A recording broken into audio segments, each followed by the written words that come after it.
Hello, everyone, and welcome back to our third episode of our top 100 games of all time. We've already done 80 through 100. Now we're doing 80 through 71. So this is Graham.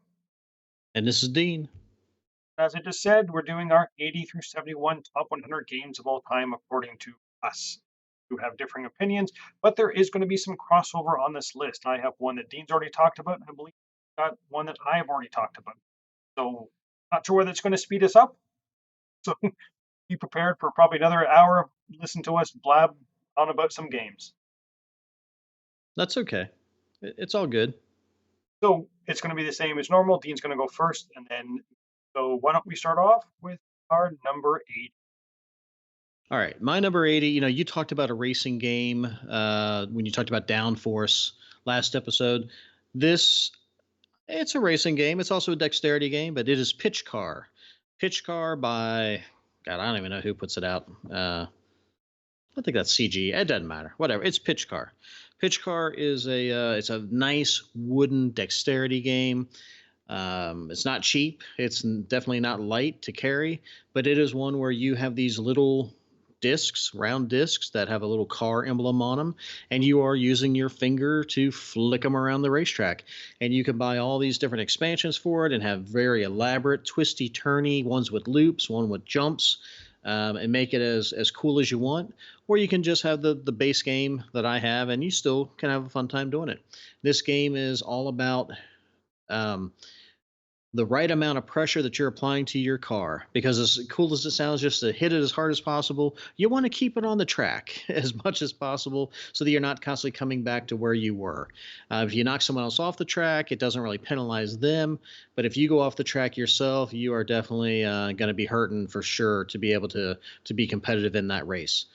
I mean that's it. That's pretty straightforward. It is it's a fun time. There's always a lot of hooting and hollering and don't you dare knock me off of the course, and oh, I can't believe you made that, you made it all the way around that curve and you're able to shoot the gap there and not crash or whatever. But it always seems to be, as much as at times there seems to be a runaway leader, it tightens up pretty fast because people just go for it at the end, and a lot of times it is a photo finish for sure. But that is Pitch Car, my number 80. One I have not uh, bought, how expensive it is, but I have played several times. Every time, it just first time I saw Pitch Car, I saw it set up somewhere, probably at Dice Tower before they had their Pitch Car tournament, and I just kind of walked by and they flicked a disc. Didn't go very far, so I flicked it again, and then Lella kind of watched me. She came over and she flicked a disc, and it's just that's it. Then it kind of sucks you in. You're like, okay, well, I'm gonna go around this corner, and you hug the corner and shoots you at the other side, and the other person bounces off the middle of the corner and streaks past you. And like, okay, well, I'm gonna hit this hard. So you hit it hard, and it goes flying off the thing. So yeah, Pitch Car, really good pick. Not on my I, list because I don't own it. I haven't played it a lot, but when I have played it, I really enjoyed this one. yeah, I can see that happening with you flicking it once, and then you get that little look on your face where it's kind of a semi smirk, and then you flick it again. And I'm pretty sure you're like, Lila, hold my bag. And you're peeling off your bag, and then the hoodie's coming off. Pretty soon you're just down like to a muscle t-shirt, and you're like, stand back. Yeah, The, the, I down, can see that. down on one knee, kind of at eye level with him. So if I That's right. squeeze through this car and hit that corner right there, I'm gonna be in. Yeah. Can we get maintenance to turn the air conditioning off over here? Yep. You're very competitive. I can see it.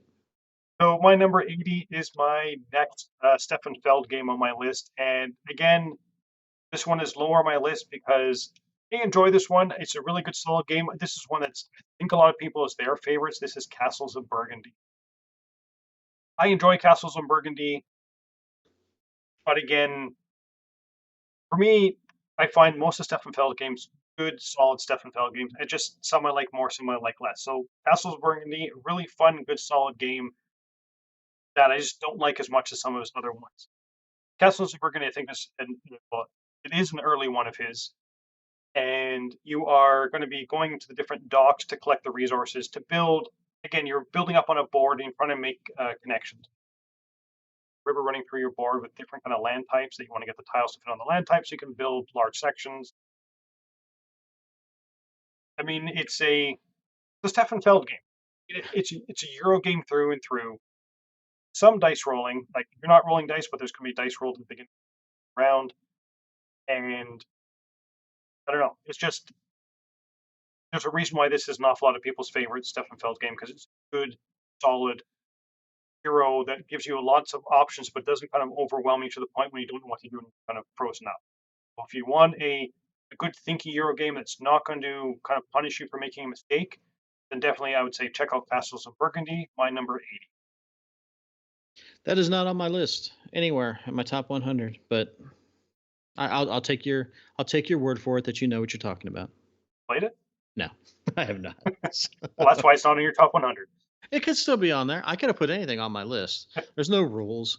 Yeah, no, I've never played it. I mean, I have the card game, and I know there's a digital version of it, and I've never even downloaded the digital version. I probably should, but I mean, I like a lot of Feld games, but this one is just kind of, I think because of when it came out, and there were other options that I liked better. And if you do like Feld games and you haven't played Castles of Burgundy, like I said, this seems to be an awful lot of people's favorite Stefan Hmm. Feld game. So For definitely sure. one to check out. All right, my number 79 is a game that, brace yourself, Eric. Here it comes. As much as you don't like it, it's my number 79, and that is Affliction Salem 1692. This game is I like to call it an kind of an intro level worker placement with a little bit of engine building involved in it. It's thematically set during the Salem witch trials, and you are playing a particular family trying to cast enough accusations upon opposing families so that you can either arrest them or and kind of steal their land is what the premise is. Get them arrested, or you're trying to sway people into your to support your family so that you can do better things. It's a typical. You usually have two workers. You're going to select which action you want to take, and of course, some actions. If you get the better slot, you might be able to do it twice versus doing it once. You can jockey for position for first player. You can not only cast accusations, but you can arrest people, and it all comes around to the action selection board that you're going to pick what you want to do, and then there's a couple rows of cards that are out there that have different, they're historically accurate people on there that are aligned with different families. And so you're trying to protect people that are aligned with you because you don't want them to get arrested, but you're also trying to cast accusations on other people so that you can try to arrest them. It can be a pretty mean game. I've played it several times, and I played a few times where it's very mean, very in your face. I'm going to do a lot of things on your player board cast to prevent you from being able to do things. And then I've played versions where no one's really interacting a whole lot with each other, and they're just trying to build their own little engine. So I always enjoyed it. It plays fast. If you like that theme, it is a historically accurate implementation of it. There's no actual burning of anyone at the stake. It focuses around what it really was, and that was trying to steal land, which was power back during that time. So yes, it's not a heavy euro. It's not a Feld. It's not a Pfister. It's not a Rosenberg. But if you want to introduce a couple of um, easier concepts to people that aren't heavy euro gamers, most everyone, at least here in North America, knows the Salem witch trials. So it's something that they can kind of thematically get involved with. And then there's not a huge amount of stuff that's going to make it super hard for them to pick up what they need to do in the game. But yet at the same time, I think for seasoned gamers, there's enough nuances going on in this game that that you can always try something different. Like, so you can play it mean and nasty. You can play it, you don't have to play it that way. You can focus on just doing accusations. So I've enjoyed it. That's Affliction Salem 1692 by DPH Games. So this one is not on my list, but Ah. I do enjoy it as well. And my favorite aspect of the Euro game, actions you select are kind of like on a track, Mhm. and you're going to go around, and everybody's going to be selecting the actions, but then they trigger from one to how many actions? That's action. Yeah. So if you go for the more powerful ones, they may be in action like 10 or 11. So you pick that. But the people who pick action 2 and 3 maybe are lesser strength, but they get to trigger first. And I thought that was a great idea. I mean, other games have done this as well, but I thought it worked really well in this when you're thinking, okay, so I just see Dean put like his marker on double accuse, which is, let's say, number 12. I think he's going to accuse me, so I can protect one of my people by taking the action 3. So that's the only thing I get to do. I'm going to hopefully counteract what Dean has done. So maybe he's not going to be able to use. I'm not going to be putting an accusation token on one of my people to get them arrested. But then Right. maybe that wasn't his plan anyway, and I've just protected for someone for no reason. But still, like that whole flow of everybody picks what actions they're going to do, trigger them based on the number of that action, based on the action track. Yeah, I mean, it's definitely one of those games where, as much as you plan, there's always somebody who does something like, really? I didn't see that coming, or I didn't think you saw that that you should do that. Yeah, I enjoy it. I mean, again, it's not a, it's not going to be compared to a to a Trajan or something like that, but it's a solid game that I've enjoyed, and I've been able to. You probably see a recurring theme with a lot of the games as to why they're on my list. I've been able to get other people to play them, which means I get to play a game, which is what it's all about. Me. Yeah, yeah, I know it's all about you, and it's every time you play a game, it's always the game you want to play. Absolutely. Understand? Okay, so my number 79 is game by Stephen Finn. Now, it was originally published by Finn Games. It got picked up and redone by Yellow, and that's a game called Biblios. Hmm. The main reason why this game is on my list is because I love the mechanism that it introduced. Biblios is essentially a game of two halves. The theme about monks with books, neither here nor there. But the main mechanism, the first part of the game, is you're going to be drawing a card.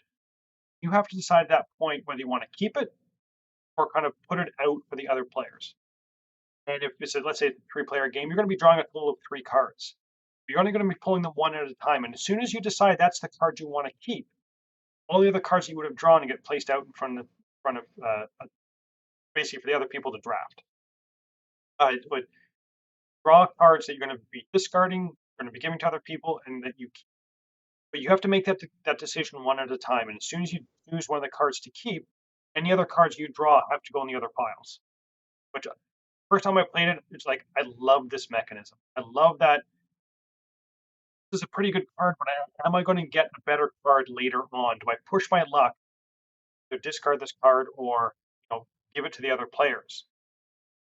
What happens if the next card I draw, rest of the cards I draw aren't as good as this card? So, what do I do with this? I love that decision point. Once all the cards are gone through, you then go through all the cards that were discarded and you bid on them. And you try to make sets. And there are going to be dice which set the value of the cards.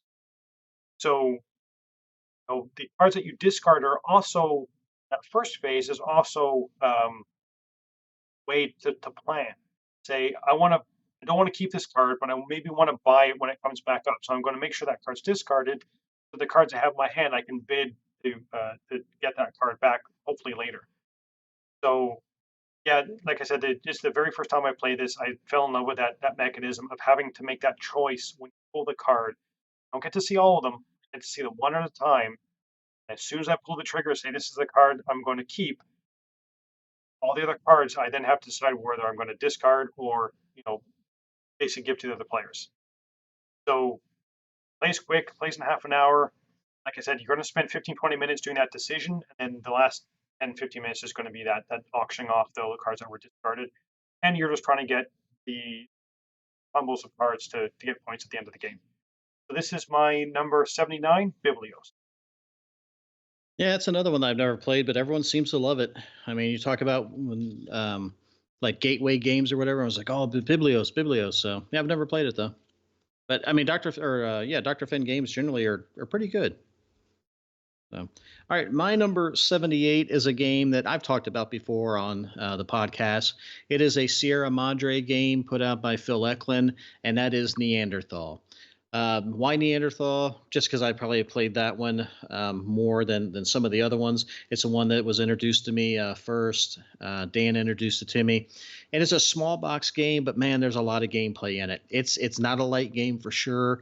I want to say it's like a 3.5 on BGG, and you wouldn't think that much gameplay comes out of a small box, but It really does. I mean, it's in essence, it's a worker placement game, but you are developing your tribe, let's say, to try to do various things. I mean, it could be like animal breeding. It could be um, trying to even like get fire. It could be inventing different things that'll help your tribe get along. When you go out on hunting trips, you need to kind of decide: am I trying to capture the animal because I want to try to breed it, to domesticate it, or do I want to kill it because I want the big game value of it to be able to use it for something else? Because while you're doing all this, you're within your tribe. You have this little card, and you're trying to develop like the language ability of your tribe. You're trying to get so kind of like teaching vocabulary, teaching. I think BG calls it like a cognitive fluidity, and that sort of thing. And then the with every Sierra Madre game, there's always some sort of weird twist to it. So in this one, instead of it being like a style of government, or instead of it being a style of religion, this one is you have to choose between the through the which mating strategy your tribe's going to use. It could be the promiscuous datings or mating style. It could be the pair bonding, more monogamy, or it could be the harem style of of mating. And they're going to give you benefits and detractors as to what they'll do for your civilization. It is, I mean, because there's dice in it. Yes, there's obviously some luck in it, but it can be a very punishing game. But yet, it can be one of those where if everyone kind of knows the game, um, it flows pretty smoothly. But man, it is one of those where I definitely have lost more than I've ever won, and it's one where you just kind of scratch your head and just keep thinking about it later on. Like, how did I lose to bees? How do they're killer? I mean, but then you can take down some big like saber tooth tiger or whatever. But I don't know, I've enjoyed it. It's so hard to explain because it sounds simple, but there's so many different layers of strategy in this game that's really kind of does it an injustice to try to describe it without people being able to sit down and play the game. But check it out. That's Neanderthal. There's also Greenland. There's a couple other games in there as well, but they're not super expensive. But for me, they're a whole lot of fun. Greenland, and it's small blocks, like 5 inches by 5 inch square, something like that. Right. And I swear half of it is rules. Yeah, I mean that is the knock on Sierra Madre games is there are a lot of rules, and sometimes the rule book is not overly helpful. So if you can learn it from the rule book, you're doing pretty good. But most people tend to go online and get some either facts or some player aids, which are better at doing their job. Was reading the rules. It was, it starts off with A.1, A.1.1.1, and then A.1.1.4. Refer back to A.1.2.3, and it's like, oh, okay. I need someone to teach me this because I was trying to learn it by myself Hmm. and kind of read through the first 15, 20 pages, and it's like, okay, that's the end of phase one. Then phase two, refer to this kind of halfway through phase. It's like, okay, it was it was almost to the point when it was too much to be enjoyable, I thought, for a game. Now, I never actually got to play the game, Hmm. so I have both of them. I would like to play them, but I think I want someone to teach it to me, so I don't have to go through that. I wouldn't exactly say it's an impenetrable rule book, but my issue could be with the rule book is the size, Right. because it is a small square, which means the rule book is about that size, so you don't get a chance to kind of have your finger on one side of it, kind of say, okay, this is, I can kind of go here. You're having to go flip, flip, flip, flip, flip, flip, flip, flip, flip, flip, flip, flip, kind of understand the Right. flow of the game. Yeah, I think this would be a game, and whether it's this one or Greenland, that because it's pretty complex, that a game like this, if they made it into a digital version that did a lot of that behind the scenes for you, it would be so much better. I agree with that. Okay, so my number is 78. Now I lied. This is actually my second Americraft game on my list. Oh, I said before that it was this Deep Madness. This is one that I have talked about before, and the reason why this has actually fallen for me is because there has been a game that uses the same system that I enjoyed more that's higher up on my list. But this is Mansions of Madness Second Edition. This is a game that uses an app, and I think this was the first time I'd used an app in a game that I thought they got it right. This app works so well for Mansions of Madness. It does a lot of the bookkeeping for you, and it also changes the game game to game. So you go into a scenario, and the scenario could be you need to find this mysterious book, or you need to explore the second floor of the house. You're like, okay, I've done this one before. This time you do it, something else happens. There's ghosts that you hear, or there's fire that starts, or you hear creaking from upstairs. It's like, well, that didn't happen last time. Is what I love about this game. Mansions of Madness, the base game has a couple stories in it. This is one of the few games I actually want to play solo. Last scenario in the base game, I believe it's like 3 hours long, 4 hours long. The big sprawling thing that takes you to kind of all the locations that are in here. That was absolutely fantastic. And you meet someone in the street and you interact with them, and then like an hour later you run into the store and they're like, oh yeah, remember I saw you on the street. It was just so cool that you kind of have this stuff that you did earlier that affects what happens in the game later on. Like I said, this is the first time that I experienced that type of storytelling that was so worked so well through the app that this had to be on my list. And the reason why it's lower on my list is because there has been another game that's come across that's done this that I enjoyed more than Mansions of Madness. But the first time I played this I had a fantastic fun. I played all the scenarios in the base game. I only played the first one at least 3 times. I played all the other ones at least once. And that last scenario, if you're looking for a really good immersive Hulu solo experience, I would definitely say try Mansions of Madness. The last scenario in that book, and it will take you a couple hours, but it's thoroughly enjoyable, and you get wrapped up in that story. That's why Mansions of Madness is my number 78. so it's weird because as much as I love Cthulhu, I've never played Mansions of Madness, and I think the reason I never played is because I wasn't interested in the app implementation of it. But now with Lord of the Rings: Journeys of Middle Earth being so well done, I think I actually might somewhere go back and pick up Mansions of Madness Second Edition and give it a whirl and probably just do it solo. I know Dan had it; he only played it solo. He enjoyed it. You've talked very highly of it as well. So as much as I love Cthulhu, I think I need this game. I think I'm gonna have to bite the bullet. I mean, I definitely think you're going to enjoy it. Okay. Um, because it's like I said, it's one that I didn't think I was going to like because it was a Cthulhu game, but I ended up Hmm. really enjoying it. Well, hopefully it's not too scary when I'm alone in a hotel room. What? Just turn off all the lights, draw the blinds, light a couple candles, and then you'll be fine. Yeah. When the app starts making screaming noises, they're knocking on my door. Exactly. Mr. Dean, are you in there? All right. So my number 77 is I'm going to toss you a bone, Eric. All right. I put Affliction on there before, and I know you hate it. So my number 77 is Three Kingdoms Redux.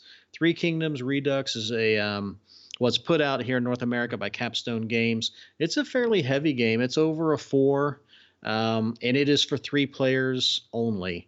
Probably the biggest downside for it. You have to play it with 3. And it's one of those where I know you played it once and you were not a fan. I've played it a few times and I've enjoyed it. I think Dan even bought it back when he was still playing Euros, but um, I don't. I've just enjoyed the game. I like the theme of it, which is good because I like that ancient Chinese theme. The warding or the warring clans jockeying for power. I don't know if they're ancient, so don't correct me, history buffs. But the way it's set up is because it's 3 players, you have to always keep your eye on what the other 2 people are doing, and there are times when you're going to have to kind of team up with the other player and knock the other person down a little bit, and then they're going to team up against you and knock you down a little bit. So there's always that constant jockeying. Okay, well, I need to I'll attack over here and I'll attack over there. And the way the board is designed is it's very distinct. If I'm attacking player A, then this is the battlefield we're using, and I need to win so many battles out there to be able to have dominance or whatever they call it. And then this is the battlefield against this opponent. There's also the kind of the I guess it's an action selection. I'm trying to think what that would actually be. I guess it's kind of a action selection, but you have the area of the board where you're placing your person out there to determine what action you're going to take, and maybe it's two harvests or whatever, and then depending on who is the first player, the other two players can join together. I think somewhere in there there's a little bit of joining together in as a team for that specific turn, and then as you're bidding you, as you're bidding you kind of hope that your partner is going to bid with you and bid correctly, and if they don't, let me just tell you, tears are shed and accusations are made, because Graeme was constantly screwing Eric over on his whatever it was on the bidding or whatever. Because Eric made some bid thinking, okay, well, Graham's going to go ahead and make the rest of it or whatever, and we're going to get it. And Graeme didn't really care about it, so he just didn't do it or lowballed it or something. I don't know. It was quite comical. I've never laughed so hard in a Euro game before, but um, but blood was shed afterward, I think. I don't. I enjoy the game. I don't know exactly why you dislike it. Maybe it's the time. Maybe it's the mechanisms or whatever. But I I quite enjoy it. That is Three Kingdoms Redux by Capstone Games. I've only played it once. I don't know whether I enjoy it more now. Who knows? Maybe it was the day. I did enjoy lowballing Eric when we were supposed to be working together and watching him go mad at me for not playing correctly. Yeah, it didn't grab me. Yeah, So I understand. so my number 77 is another crossover. This is Subterra. I'm not going Uh, to talk about it. Dean just talked about it in our previous top 10 co-op game when you are trying to work together to escape the subterranean tavern that you're stuck in. Flipping tiles, cards, make the decision on whether you want to stick together, do you want to split up. If you split up, you're going through the stack quicker, and the exit's going to be within the bottom of the stack, but then you can't help each other. And if you ever get knocked down by cave-ins or water or the bad creatures that are in there, you need someone to come and pick you back up. And then if they have to travel all that way, they just might decide that it's not worth their effort and they will just continue on without you. So this is a game where not everyone needs to get out to win the game. But of course, if the entire party gets out, you get like gold level. If one person left behind, you get silver. Two people left behind, okay, you get a bronze.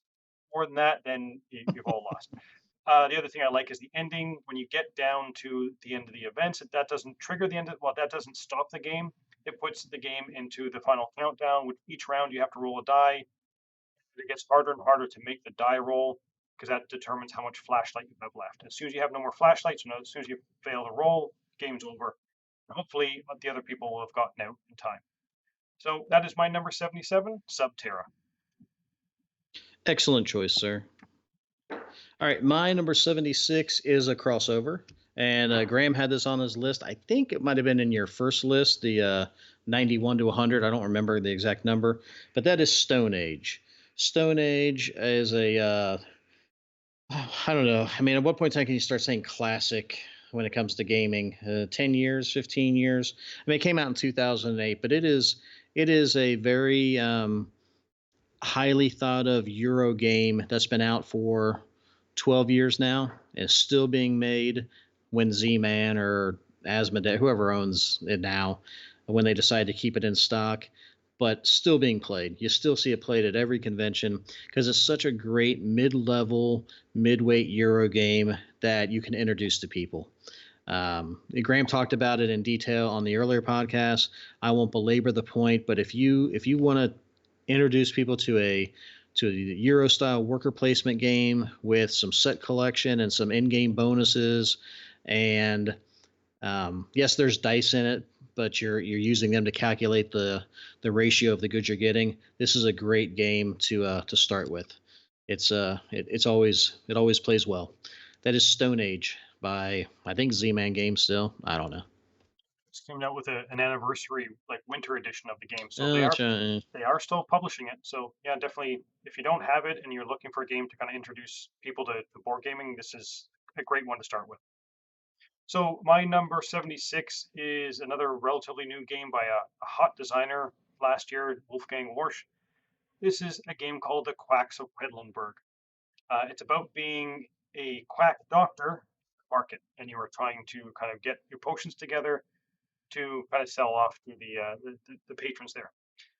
The reason why I like this game is each game that you play, you can determine what the different colors mean.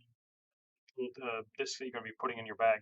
That you have cards that are going to be placed at the beginning of the game that will say this round, this game, this color means this. The next game it could be something different. I enjoy that. I like that variable setup. The main mechanism of this game is you're going to have a bag full of discs, and you're going to be pulling them out one at a time and placing them on a little board. And it's kind of like a circular board that has like a long track on it. And the more you pull out, the more, I believe, more gold it is you get to buy more discs.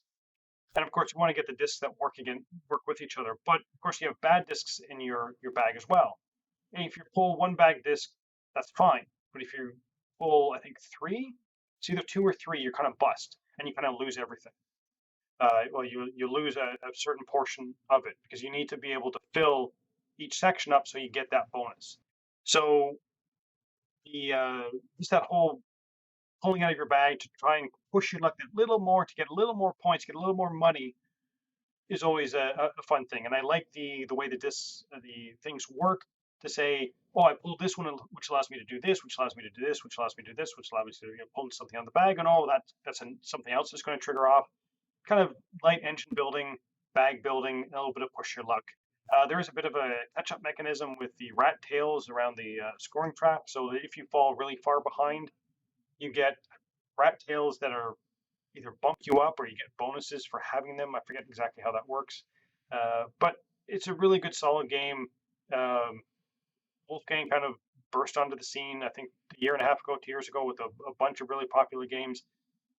I really enjoyed Quacks of Quedlinburg. I think it's my favorite of his that came out. And like again, this is actually an intro game, but a bit of push your luck, bit of bag building, bit of variable setup, all nice light things that make a really enjoyable game. So that is my number 76, The Quacks of Quedlinburg. Yeah, this is another one that I've never played, and when it first came out, I looked at it. I'm like, I'm not interested in that. It looks pretty light, pretty basic. But man, everybody has raved about that game. Other than a handful of people that are just super heavy Euro gamers, I haven't heard anyone say anything bad about it. So I definitely would like to see what all the fuss is about. Now, have you bought the expansions, the witch herbs or whatever they were? No, I Okay. have not. Okay. Well, my number 75 is a game that this is going to sound weird. So it's made my top 100. I've only played it twice.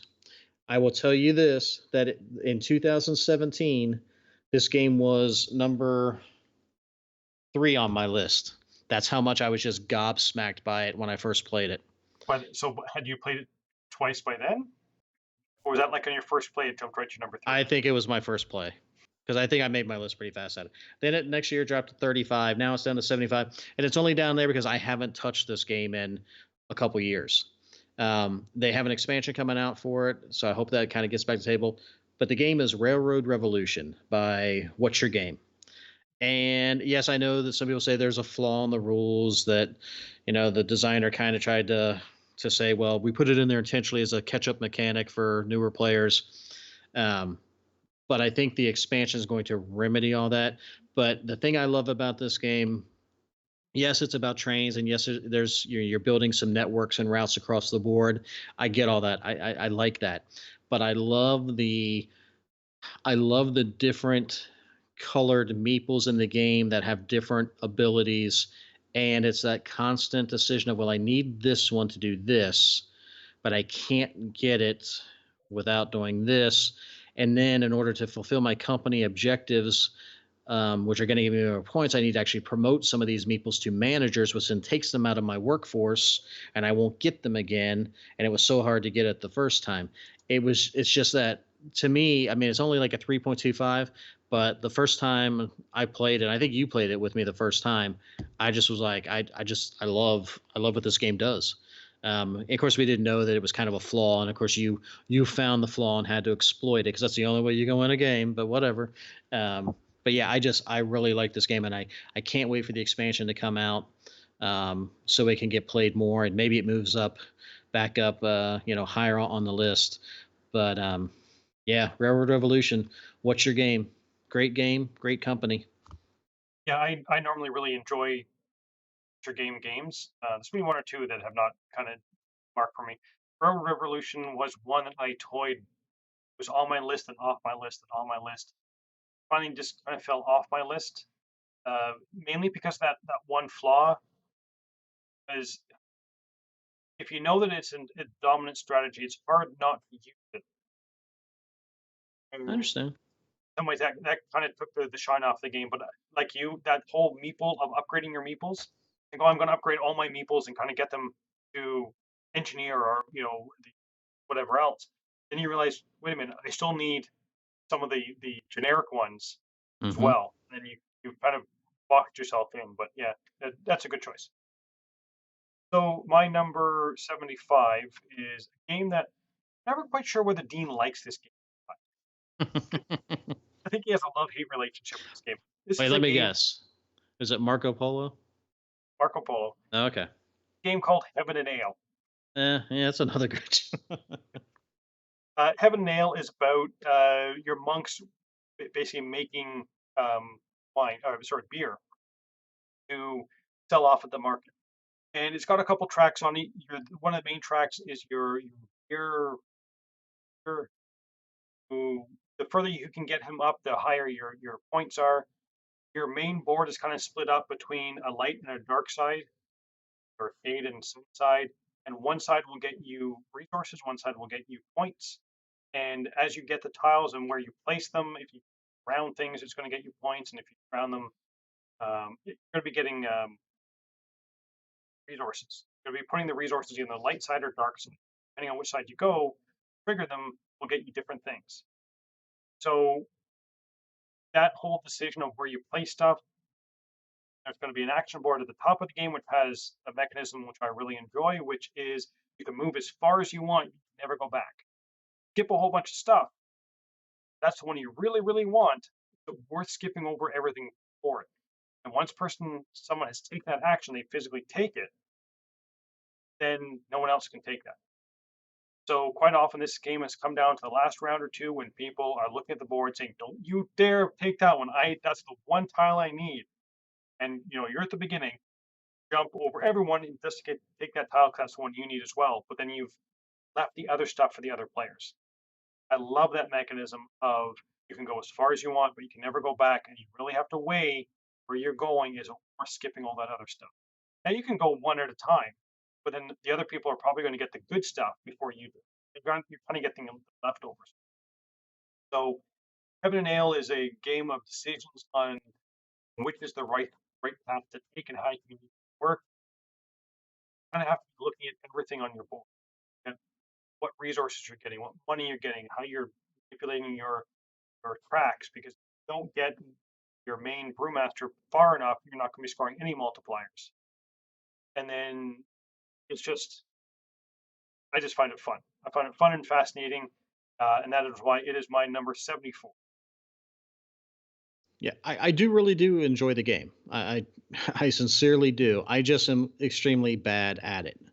It is one of the most frustrating games I've ever played because everyone else is cruising along. They're moving up their different resources. Their brewmaster's just chugging on up the track, and I'm lucky if I score like 4 positive points. I think maybe I've scored 10 at the most in any one game.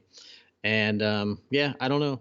I mean, I You just just you just keep on wanting to make vinegar. Like we're not making vinegar, we're supposed to be I making beer. guess, yeah, I don't. I mean, I and then I think I understand how the game plays. I mean, but It's one of the most frustrating games, and one of the games that I I'll play it. People are like, "Hey, do you want to play FNA?" I'm like, "Yeah, well, sure." I mean, I know I'm going to lose, but I enjoy when I'm playing it because I'm like, "Okay."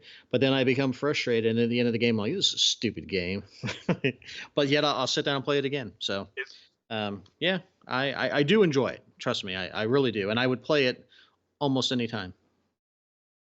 No. All right, my number 74 is another game that frustrates the hell out of me because I think I know what I'm doing in this one too, and yet I don't win, and that is Cryptid. Cryptid, I think, is put out by, I want to say it's Osprey Games. I'm not 100% sure about that, but It's Osprey. okay. So it plays 3 to 5 players, maybe an hour, depending on the skill level of the players going and how hard you make it. Because you can play it on an easier setting or a harder setting. But in this game, it's all about you are trying to find out where the cryptid, where Bigfoot or whoever you want to call him, is out on the board. And everybody starts the game knowing one specific clue as to where he or she is not. Maybe it's they cannot be next to the woods, or they cannot be in water, or whatever it is that the random rule book tells you. Because when you set the board up, it's going to tell you use these tiles, and then use this book, and then use this clue number. So it's all set up for you. And over the course of the game, you're gonna try to deduce by asking your opponents questions. Like I think it's either you can ask them specifically, or you can just search the area. um, so if you ask them, you just say, "Hey, could Graham, could it be here?" And Graham's gonna either say yes or no and put a cube out there. I think you put a cube if it's a no. Is that right? I think I don't remember. Uh, Are you knocking over your wine bottle? What are you doing? Sorry. Uh, if it is, you answer the question and it's yes, then you also have to put out a cube. Correct. Yeah, I have to give up information. Yeah. Yeah. So you want to try to make guesses that aren't going to hurt you, but some. I mean, you're going to ask. I mean, you're going to have to put stuff out. Very rarely are you. I mean, you're just not going to be able to get through the game without giving away some of the information yourself. But if you give away too much information, then you're going to help your opponents be able to narrow down where the creature is at as well. And it always seems like I'll make a guess like it's here. No, and then it turns out to be the hex right next to it or something. So I think I'm in the ballpark, but it's such a fun game. I really enjoy it. It's for me it's kind of a brain burning game, which is weird because it's only rated like a 2.21 for weight. So I don't know what that says about me. Um, but it's frustrating. But man, I really do enjoy it. So that is Cryptid by Osprey Games. Yeah, I think mechanism wise, it is. I think because you're literally just saying, "Is it here?" or "I think it's here." That's it. That's all the entire rules. Hmm. What is the interpretation of the information you get and deduce where the crypt is where where that happiness comes from. All right. Um, now, I will say that I'm still 100% for this game. I've never I lost Cryptid, I knew you were going to bring that up. so it's not on my top 100 because I think it's actually a little bit too.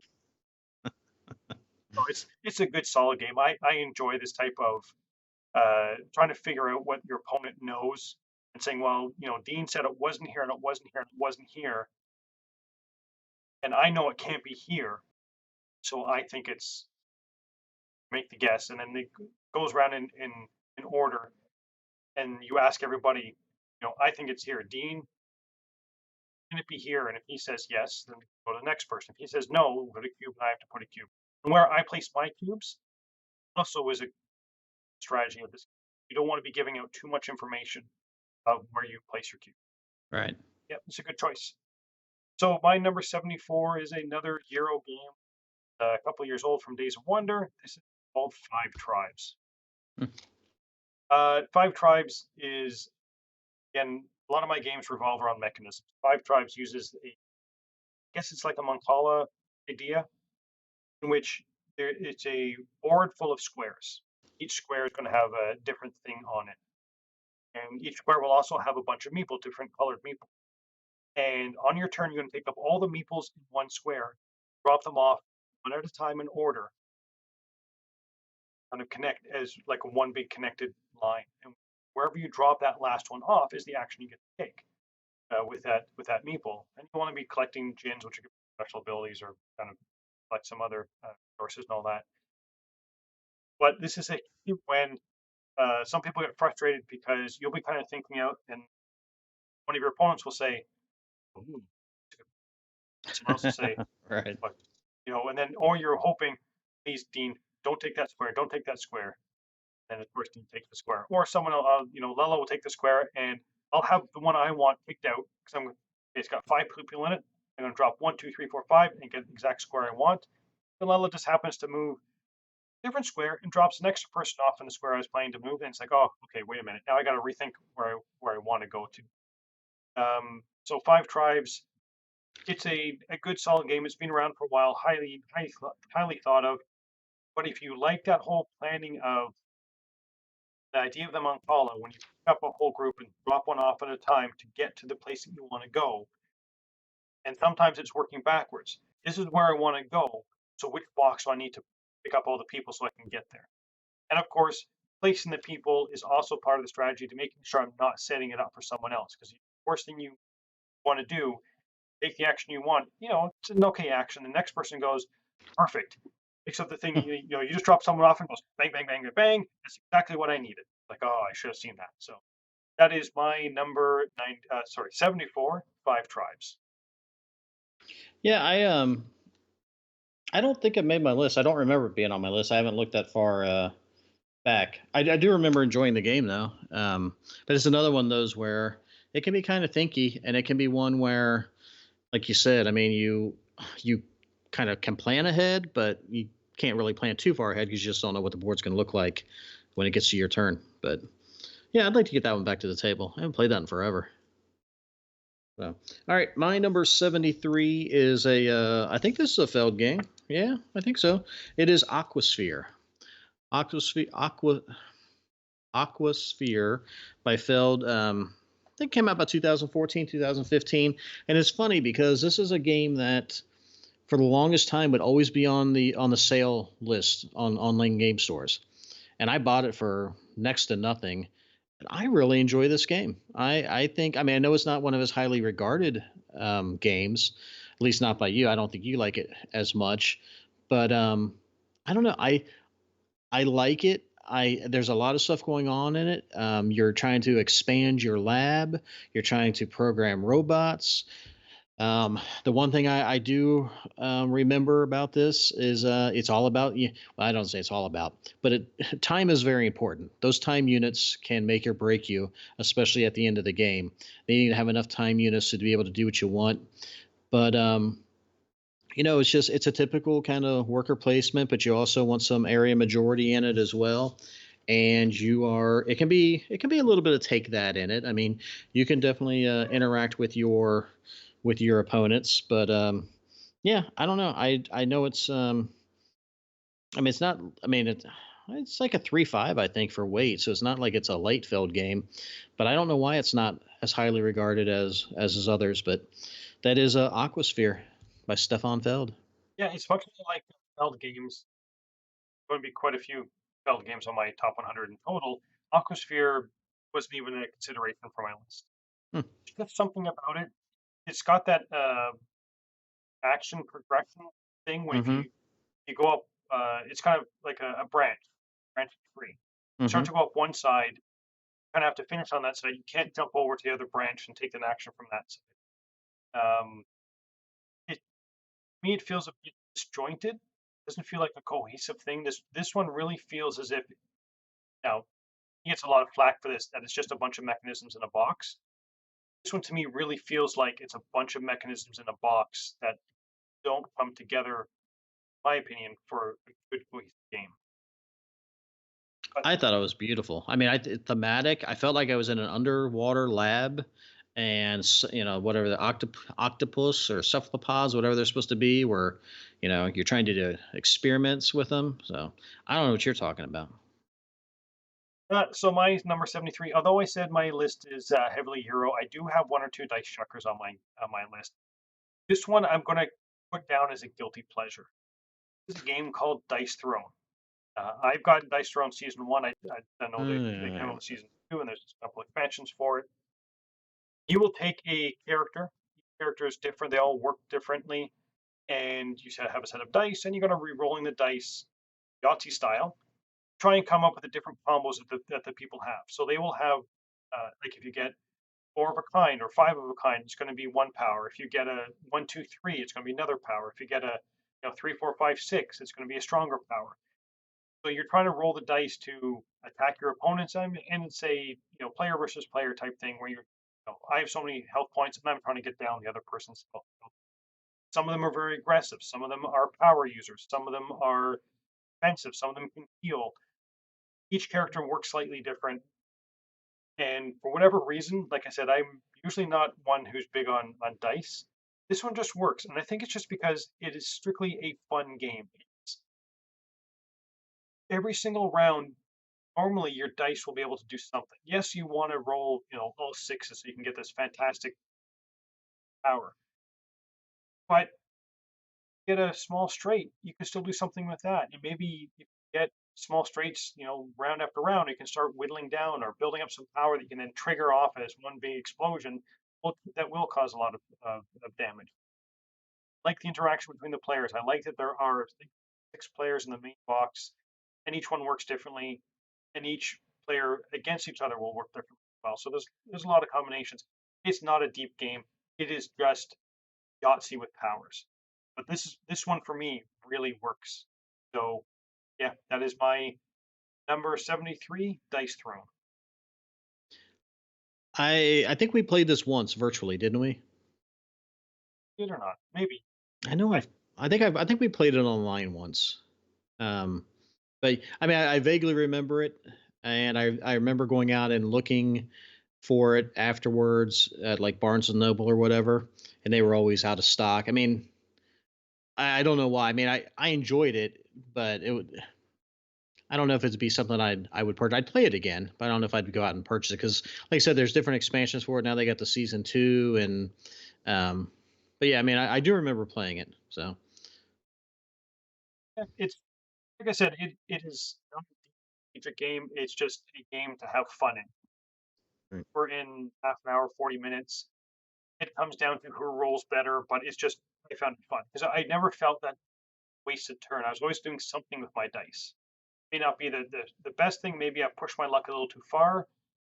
But I was always able to do something. All right, okay. Well, my number 72 is a I don't know. So I don't think it's a party game myself, but it's definitely not a. I don't know what you would consider it. Maybe it is a party game. It's a quasi. I don't know. Would you even call it a? I guess it's a bluffing game, and that is Sheriff of Nottingham. Sheriff of Nottingham is one where you are bluffing, trying to sneak goods into the city past the sheriff. You're trying to sneak contraband, to be specific. You may have legal goods. You maybe have illegal goods, but the idea is that you're trying to get through your goods into the city without the sheriff um, seizing them. And the whole premise in this is you're putting goods in a bag, and you can tell the sheriff, hey, these are 3 apples, and the quantity has to be correct. You cannot lie about that. Um, and you have to tell them. Let's see. I think just quantity is the only thing you have to be truthful about. But say it's 3 apples, and the sheriff's going to make a determination: do I believe you, not believe you? And of course, you're going to try to sway them with BSing and bluffing, and maybe you can even bribe in this game. You can bribe them not to open up your package. Other people can bribe the sheriff to open up your envelope to see what's inside of it. So there's always that fun aspect of it. If the sheriff opens your package and you said 3 apples and it is 3 apples, the sheriff must pay you the penalty cost of whatever it says on the card, and then you get to keep the goods. If the sheriff opens your package and you had 2 apples and a crossbow, which was contraband, you have to pay the penalty cost of the crossbow, and you get to keep your 2 apples in place. Even if you lied, or even if you said 3 apples and it was 2 apples and a cheese, even though the cheese technically isn't contraband, you're still going to have to pay the penalty cost because you weren't truthful about it. And you're going to go around the board. I think each person gets to be the sheriff twice, and you're going to try to amass the most amount of coins at the end, because each different good is worth different amounts of money, and then there's scoring bonuses for most apples or cheese or whatever the case may be. Very simple, very light. Always a pretty fun time if people get into it and get into the bribing and get into the bluffing and kind of the storytelling, which you don't have to, but it just makes it more fun. But that is Sheriff of Nottingham by Arcane Wonders. Not necessarily for everybody, but I've always enjoyed it. I'm going to say that it is a group dependent game that if people get into it, it can be a fantastic game. And I think one of the best decisions they made for this game was putting those little noisy clasps on the little bags. All right. So as Dean was saying, you load up your bag with whatever goods you want and you snap them closed. Then the sheriff, they can tug on the corner, but until you hear that snap, they actually haven't opened it. And I don't know, that just works so well for this game. But yeah, if you get the right group of people, this is a game to play. Yeah, especially when you think your opponent is lying and it doesn't look like the sheriff's going to open the bag, and they're like, "Okay, I'm going to let you go." Like, no, no, no, no, no, no. Wait, wait, wait, wait. I will give you 10 coins to open his bag. Like, whoa, okay. Well, now let me think about this. So to me, that's kind of where the fun comes in. I know people have played it and they've never lied. They've always put just regular stuff in there, and they seem to do okay. But I don't know. To me, that's not as fun. And the whole, well, don't open my, I will give you 2 coins not to open my bag. Put up Dean's. Dean will say, well, no, wait, I'll give you four not to open mine, but I want you to open his. That type Yeah. of thing. And Those are sometimes fun. you make the bluff saying, "Listen, I'll give you five not to open my bag because you want to plant the seed of you're being dishonest." So then they open it and you've got all good stuff in there and they got to pay you the penalty. That's always fun too. So my number 72 is a game called Paladins of the West Kingdom. This is another Euro game that I'm not sure whether have you played this one, Dean? No, Sure. I've got I've played Architects. I haven't played Paladins. So Paladins is the newest one. Well, there's Architects as well, but there is a series by Shem Phillips of the West Kingdom. I like Paladins. It is a typical Euro game where you're going to be putting people on your board, and the more people that are there, the better the action. But there's also a central board as well that you're going to be interacting with players as well. So though no one can touch your personal board, you're going to be fighting over positions where you're going to be sending your monks out to the central board, set up monasteries, and that's going to get you points based on where they go. And there's also the wall that you're going to be building, and you're getting cards that are going to give you bonuses getting those. And there's going to be people. There's people you can hire, and then uh, barbarians or whatever that you might need. And of course, if you have high strength, you get to pick which barbarian you want. At the end of the game, it's going to be how many barbarians of the different clans you're going to be bidding to score points, and the people are going to that you can hire, or you can also send them off to do quests or something like that. So there's a lot of things you're going to be doing in that middle board that are going to be hopefully messing with other people's plans. It all starts on your own personal player board, which no one can touch, which I like. So you get to do whatever actions you want on your player board. No one can stop you from going to this area to get these type of goods or to take this certain action. It could stop you from taking the resulting action on the main player board. So no one can stop me from sending a priest out to the middle board.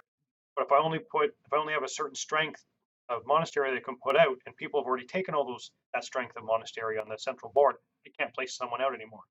I'd have to make my monastery stronger, move them further up the board, which will also give me better rewards for doing that. Can be a long game because there is an awful lot of planning and replanning based on what other people do. You're going to be getting more people you can put out. It's just a whole lot of fun. And it's one of these games when you're thinking, okay, this is what I want to do, so I have to do A, B, and C before I do D. And once I do D, I can go here and get this card, which will be this ability. So next turn I can do this and get a bonus for doing this, or makes this one easier. Again, there's a lot of things that work really well in Paladins in the West Kingdom.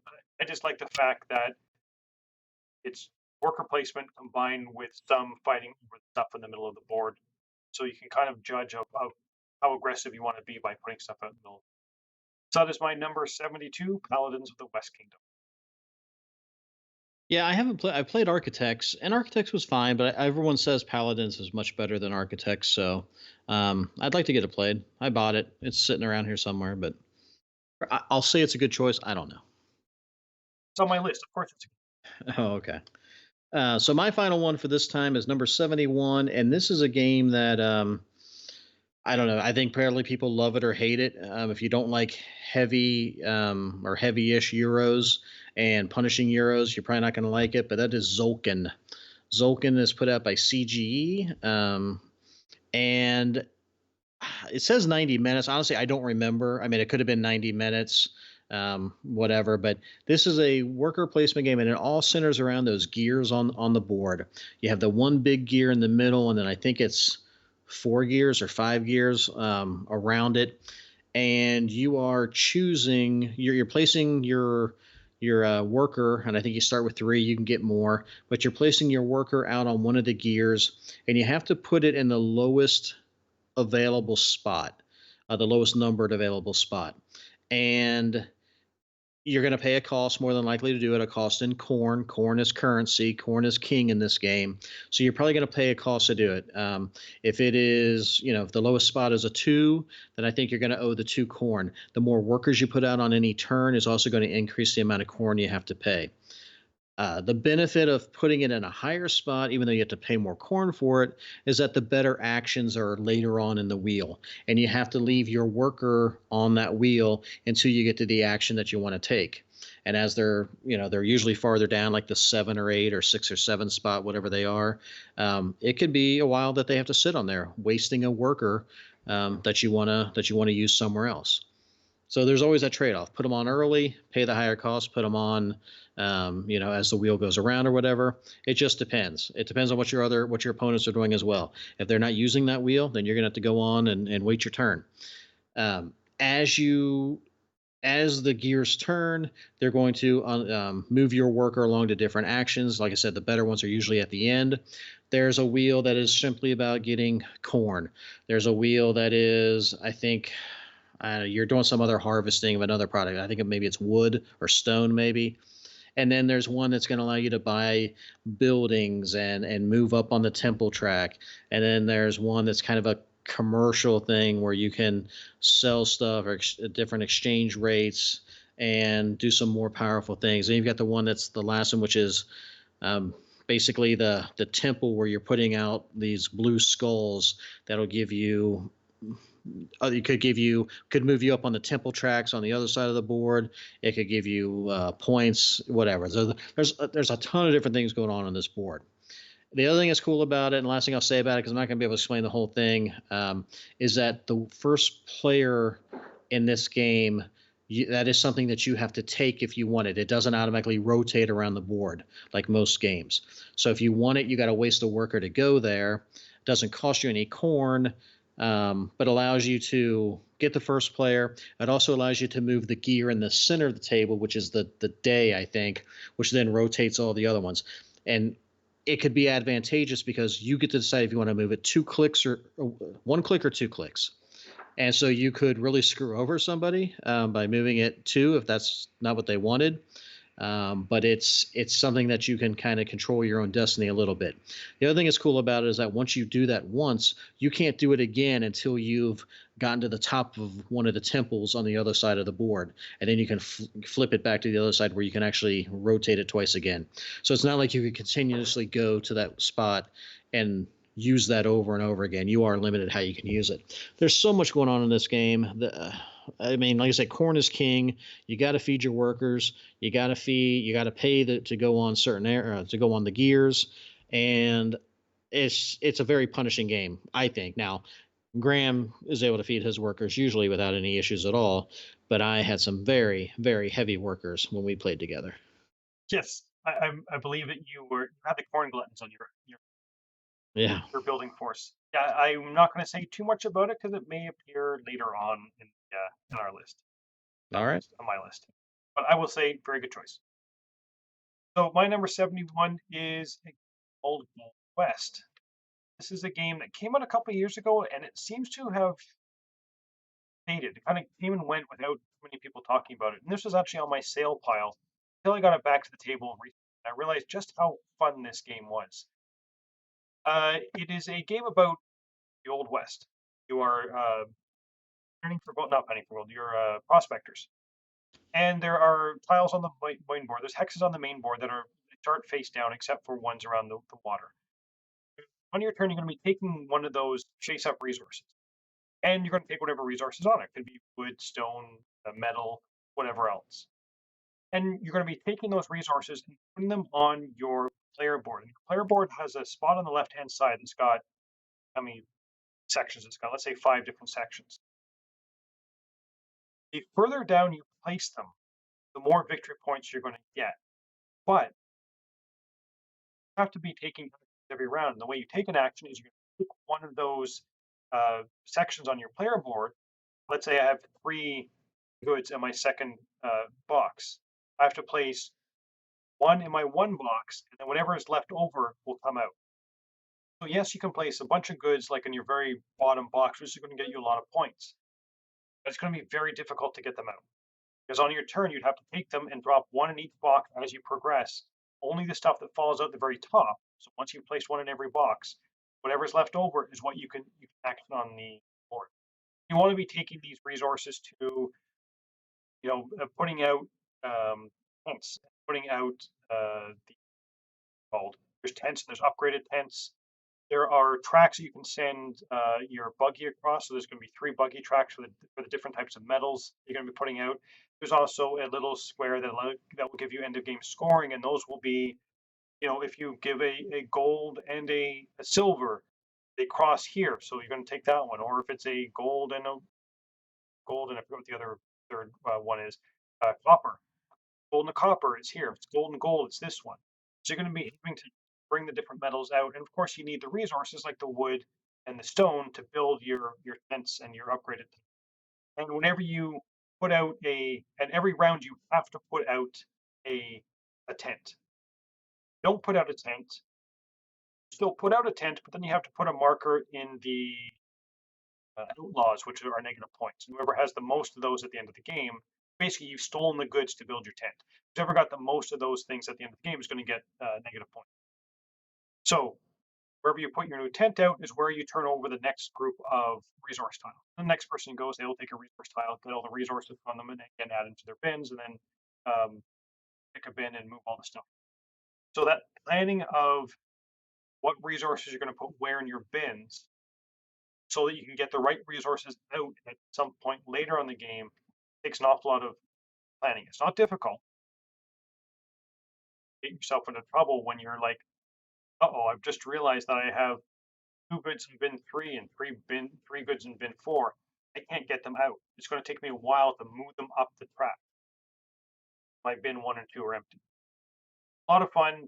Plays 45 minutes to an hour. Works well with 2 players right up to 4 players. There's some variable setup based on the end of game scoring, how those are set up, and there's a couple other some cards that are going to be randomized as well. But again, you have your choice of what you want to do. Send them off, get end of game scoring, or get the other points. Good, solid game. I think is underrated. That is my number 71, and the last for this episode, Old West.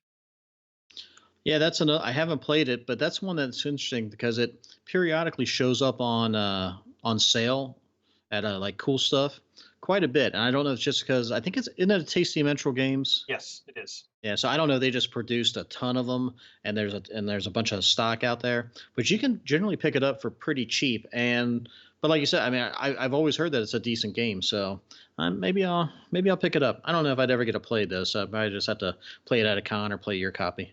Yep, yeah, that's a good option. My copy.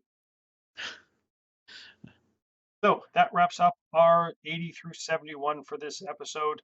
So I'll wrap it up, and I'll say until next time, thanks for watching. See ya.